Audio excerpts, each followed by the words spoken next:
Gaza tonight, no sign of a truce.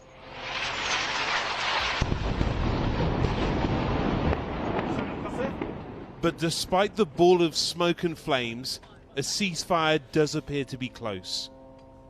Israel appears to have responded to pressure from the US and others. No comment from its Prime Minister tonight.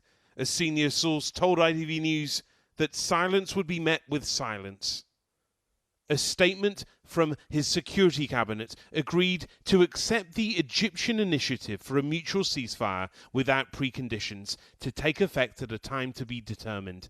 And it noted what it called Israel's significant achievements in the operation, some of which are unprecedented.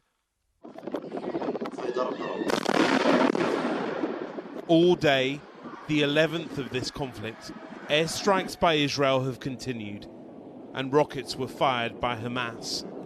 But the hope is that this is the storm before the quiet. As Egyptian negotiators tried to mediate in the Middle East, at the UN today, there was pressure on both sides to agree.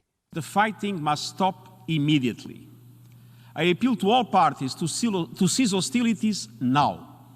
Around the same time, German, Czech and Slovakian ministers visited Israel. Its government, though under pressure, was not alone. But both sides in the conflict were reluctant to be seen to be giving in to the other or to external pressure. Inside Gaza today, as rockets fired overhead towards Israel, ITV News joined ambulance workers as they raced through the ruined streets.